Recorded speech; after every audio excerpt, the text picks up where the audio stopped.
اللہ اللہ اللہ الحمد للہ وکفا وسلام علی عبادہ الذین اصطفى اما بعد فاعوذ باللہ من الشیطان الرجیم بسم اللہ الرحمن الرحیم یا ایہا الذین آمنوا کتب علیکم الصیام کما کتب علی الذین من قبلکم لعلکم تتقون۔ روزے کا مقصد اللہ تبارک و تعالی نے تقوی قرار دیا ہے کہ اس کے ذریعے سے انسان کو تقوی حاصل ہوتا ہے، اللہ کا ڈر انسان کے دل میں آتا ہے اور اس کا ہم مشاہدہ کر سکتے ہیں۔ روزے کے ایام میں کوئی بھی بندہ کتنا بھی گنہگار ہو، لیکن اگر وہ روزے سے ہے تو تنہائی میں بھی پانی پینے کی ہمت نہیں کرتا، وہ کھانا کھانے کی ہمت نہیں کرتا، کیونکہ اس کو اللہ کا ڈر ہے، اس کے علاوہ اور کوئی چیز رکاوٹ نہیں ہے۔ حالانکہ ہو سکتا ہے وہ دوسری جگہ پر بے ایمانی کر رہا ہو، جھوٹ بول رہا ہو، کاروبار میں خیانت کر رہا ہو، دوسرے غلط کام کر رہا ہو، لیکن روزے کی حالت میں وہ کلی تو کرتا ہے لیکن کوشش یہ کرتا ہے کہ پانی ہمارے حلق میں نہ جائے، غرارے سے بچتا ہے، ناک میں پانی اگر ڈالتا ہے تو بہت ڈر کر کے ڈالتا ہے، کلی کرنے میں کوشش یہ کرتا ہے کہ ایک قطرہ بھی ہمارے حلق میں نہ اترنے پائے۔ اس سے معلوم یہ ہوا کہ اس کے دل کے اندر اللہ کا ڈر پیدا ہو رہا ہے اور اللہ کا ڈر اس کے اندر ہے۔ تو روزے کے ذریعے سے اللہ تعالیٰ نے جو وعدہ کیا تھا کہ ایمان والوں تم پر روزے فرض کیے گئے ہیں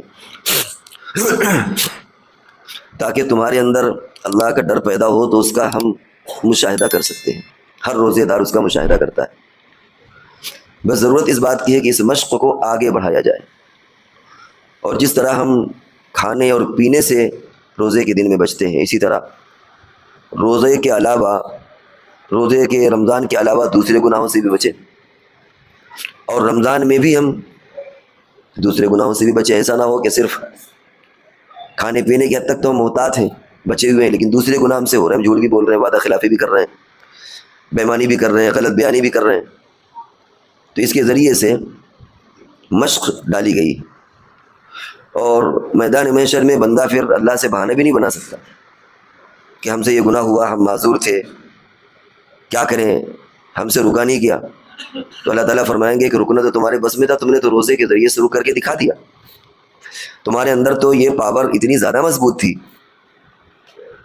کہ دن میں 5 مرتبہ تم کلی کرتے تھے، لیکن صبح سے لے کے شام تک جب تم روزے سے رہتے تھے تو منہ میں پانی ڈالنے کے بعد بھی اتنی احتیاط کرتے تھے کہ کہیں حلق میں پانی نہ چلا جائے۔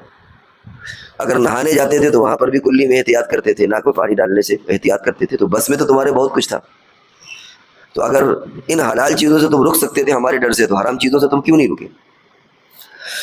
اس لیے روزے کی اہمیت کے ساتھ ساتھ ہمیں اس بات کی بھی ضرورت ہے کہ یہ وقتی چیز یا خالی کھانے پینے کی حد تک نہ ہو، بلکہ ہر وہ چیز جو جائز نہیں اس سے ہم رکیں، اور یہ ہمارے بس میں ہے۔ رمضان کا دوسرا اشرا ختم ہونا چاہتا ہے، تیسرا شروع ہو رہا ہے، اور اس میں ایک بڑی اہم عبادت ہے، یہ اعتکاف کی عبادت۔ یہ اعتکاف کی عبادت کی اپنی خصوصیات ہیں۔ اسلام میں بہت ساری عبادتیں ہیں، اور ہر عبادت میں قدم بقدم بندہ اپنے مالک کے آگے اظہار عبودیت کرتا ہے کہ آپ آقا ہیں، میں آپ کا غلام ہوں، آپ مالک ہیں، میں مملوک ہوں، آپ معبود ہیں، میں عبادت کرنے والا ہوں۔ بہت ساری عبادتیں ہیں، سب میں انسان اس کا اعتراف کرتا ہے۔ نماز کے اندر شروع سے اخیر تک آپ غلامی کا اظہار کرتے ہیں، ہاتھ بندھا ہوا ہے، آنکھیں جھکی ہوئی ہیں، کبھی جھکتے ہیں، کبھی سجدے میں جاتے ہیں۔ یہ عبودیت اور غلامی کا اظہار ہے۔ زکوٰۃ میں مالک آپ ہیں، لیکن زکوٰۃ دے کر کے اس کی حاکمیت کا اقرار کرتے ہیں کہ اے اللہ، اس مال کے مالک تو ہم ہیں، لیکن ہمارا مالک ہونا یہ عارضی طور پر، اصل مالک تو آپ ہی ہیں۔ آپ جیسا کہیں گے اس اعتبار سے میں مال کو خرچ کروں گا۔ آپ کہیں گے 2.5% نکالنا تو وہ راضی، صدقہ فطری نکالنا تو اس کے لیے تیار۔ تو گویا مال میں بھی اللہ کی حاکمیت اور اس کی بادشاہت کا اقرار ہے کہ اصل مالک آپ ہی ہیں، میں تو ایک وکیل کی حیثیت سے جیسے آپ کہتے ہیں اس اعتبار سے میں خرچ کرتا ہوں۔ روزے کے اندر بھی محبوبیت ہے، اللہ کے لیے بندہ کھانا پینا چھوڑتا ہے۔ حج کے اندر بھی فنائیت ہے، محبوبیت ہے، انسان دو چادریں لپیٹ کر اللہ کے مخصوص ان جگہوں پر جہاں اللہ کی تجلیات کا ورود ہوتا ہے وہاں دیوانہ وار ٹہلتا ہے۔ لیکن ان ساری عبادتوں میں کچھ نہ کچھ تعلق اپنے گھر والوں سے، کاروبار سے، لوگوں سے جڑا رہتا ہے۔ وہ نماز پڑھتا ہے، نماز پڑھا، اس کے بعد پھر گھر چلے گئے۔ روزے میں آپ گھر سے سب سے باتیں کر سکتے ہیں، ہر چیز کام کر سکتے ہیں، یہی حال حج میں، یہی حال زکوٰۃ میں۔ لیکن اعتکاف ایک ایسی عبادت ہے کہ بندہ کچھ دن کے لیے اللہ کے در پر پڑ جاتا ہے۔ وہ اعتکاف کہتے ہی ہے اپنے آپ کو روک لینا کہیں پر، شریعت میں کہتے ہیں اپنے آپ کو کہیں پر روک لینا، محبوس کر دینا لغت کے اعتبار سے۔ اور شرعی معنی میں کچھ اضافے اس کے اندر ہے کہ یہ شرائط ہیں اور یہ کام کرنے سے اعتکاف ٹوٹے گا اور یہ مسائل ہیں۔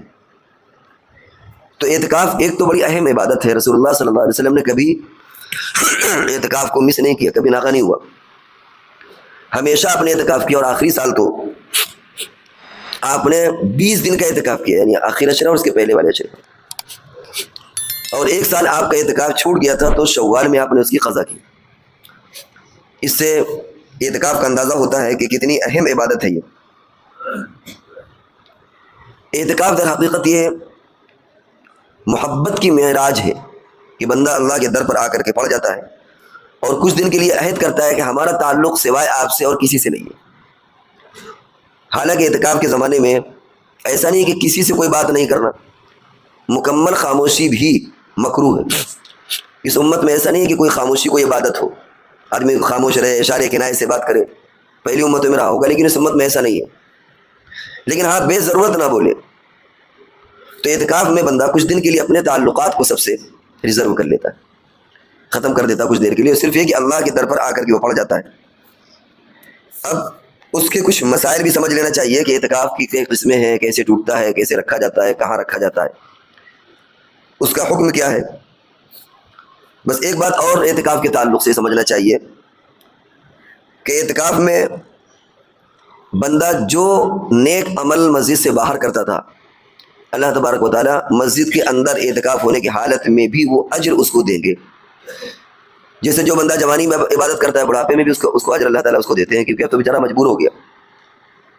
ایسے ہی جو نیکیاں وہ مسجد کے باہر کرتا تھا اور مسجد کے اندر وہ نیکیاں نہیں کر سکتا، کسی کی نصرت کرنا ہے، کسی کی مدد کرنا ہے، کسی کا کام آنا ہے، تو وہ ساری نیکیاں اس کو مسجد کے اندر بھی ملیں گی۔ بس سب سے اہم کام یہ ہے کہ وہ گناہوں سے بچتا رہے۔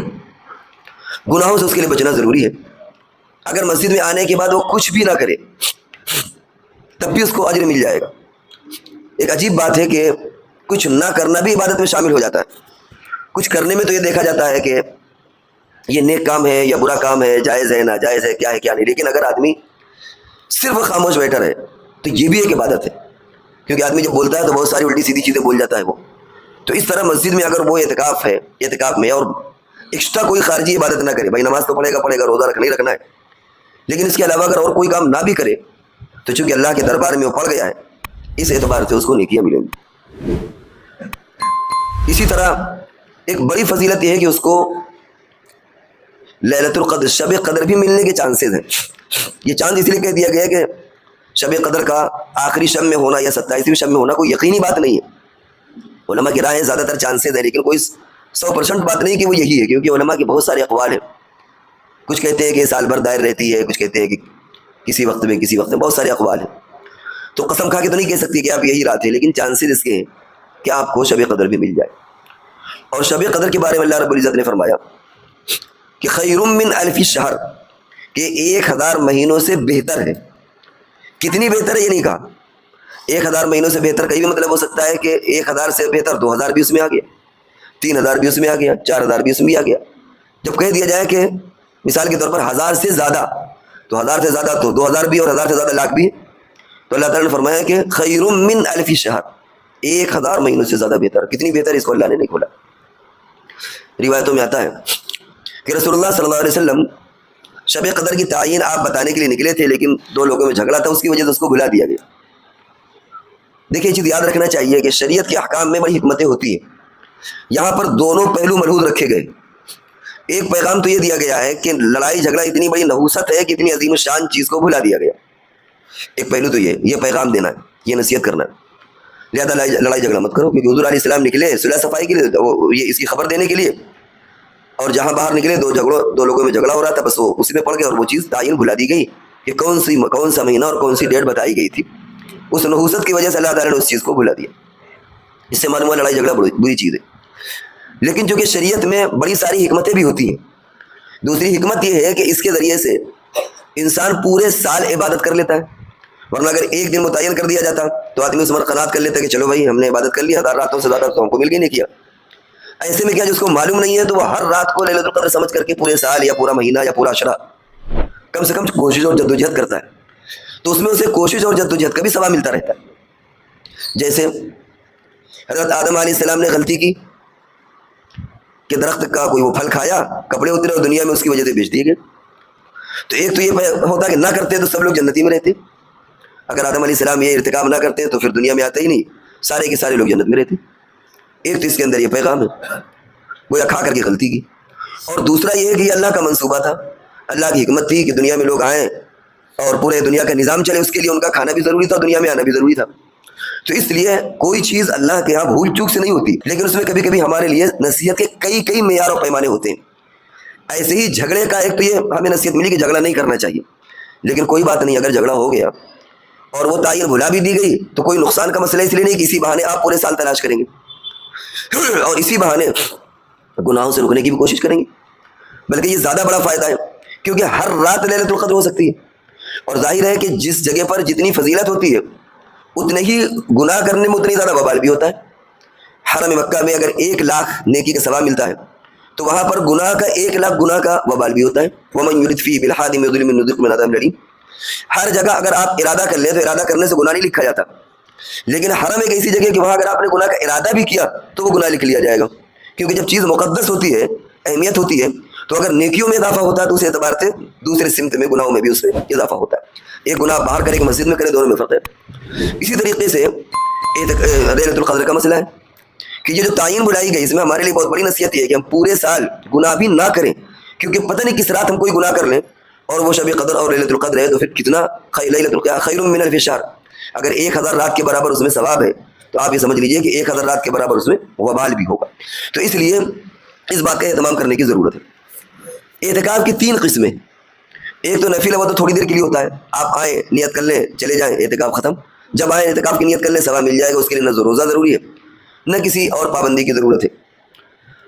ایک اعتکاف واجب ہے. واجب اعتکاف کی 2 قسمیں ہیں. ایک قسم تو نظر کی, کوئی آدمی منت مان لے کہ اگر میرا یہ کام ہو گیا تو میں اللہ کے لیے اتنے دن کا اعتکاف کروں گا, اور اس کے لیے روزہ ضروری ہے. اگر رمضان کے علاوہ اس نے نظر مانی, رمضان ہی میں نظر مانی تو کوئی مسئلہ نہیں, روزہ بھی ہے نظر بھی ہے. اور اعتکاف سنت ہے جس کا تذکرہ عام طور سے کیا جاتا ہے, اور جو اخیر عشرے کا اعتکاف جس کو رسول اللہ صلی اللہ علیہ وسلم نے ترک نہیں کیا وہ سنت ہے. اور سنت علی الکفایہ ہے. علی الکفایہ کا مطلب یہ ہے کہ علاقے میں ایک مسجد میں کم سے کم اعتکاف ضروری ہے. اگر کسی ایک بندے نے بھی پورے شہر میں یا علاقے میں رکھ لیا تو سب کی طرف سے وہ ثابت ہو جائے گی, یعنی بری ذمہ ہو جائے گی.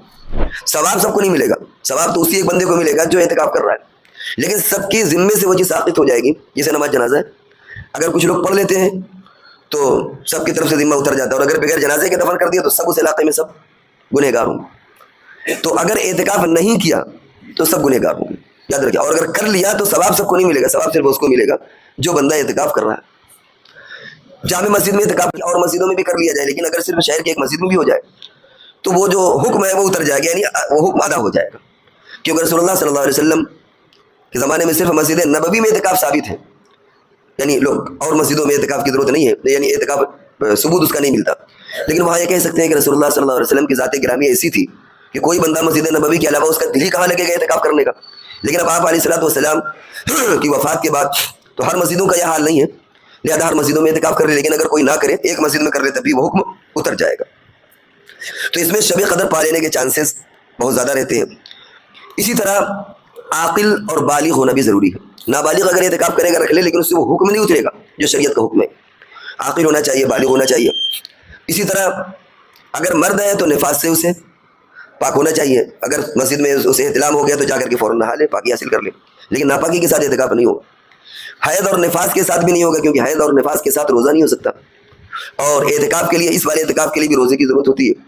لہذا اگر کوئی عورت حیض اور نفاس سے, نفاس اس خون کو کہتے ہیں جو بچہ پیدا ہونے کے بعد ہوتا ہے, اور حیض جو ماہواری ہے اس کو کہتے ہیں, تو اس کے ساتھ بھی اعتکاف نہیں ہے.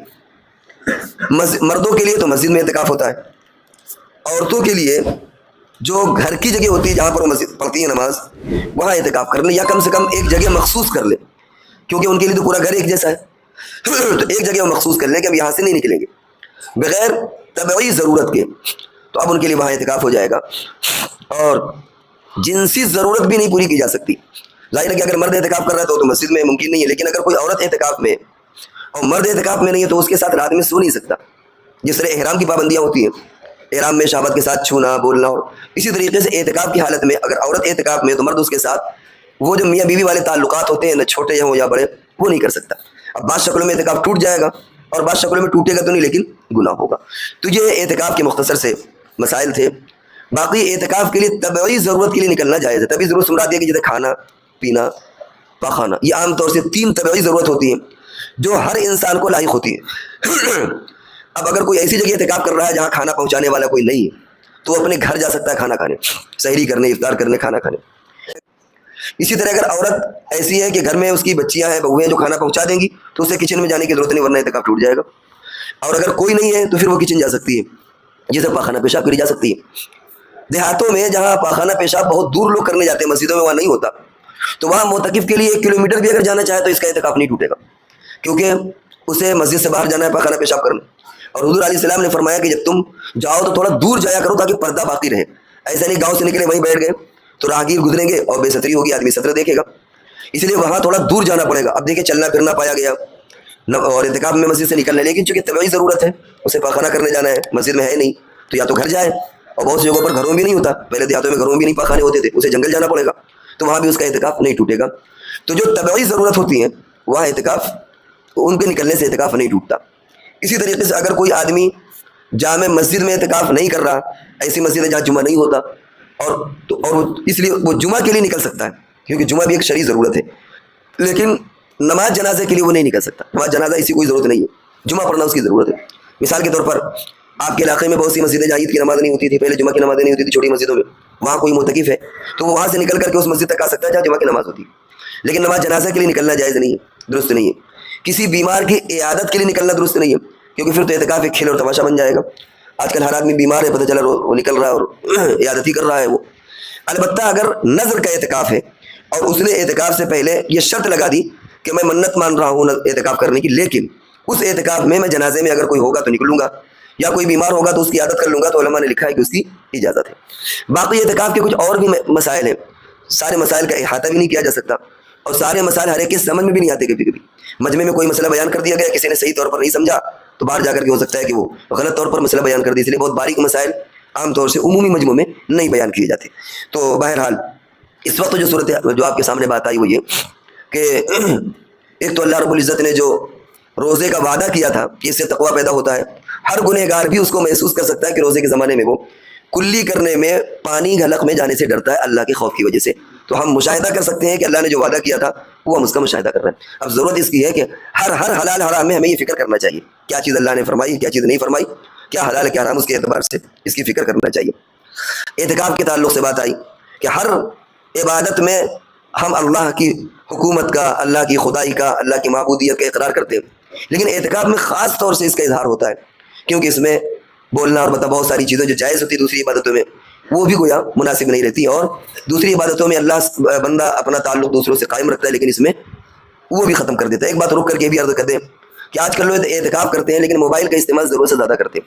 دیکھیں اعتکاف میں باتیں کرنا منع نہیں ہے, آپ موبائل پر اگر کوئی کاروبار بھی کر لیں, کوئی باتیں کر لیں, وہ بھی منع نہیں ہے, گھر میں بات کرنا بھی منع نہیں ہے, لیکن رات دن اسی میں لگے رہنا یہ بہرحال اعتکاف کی روح کے خلاف ہے.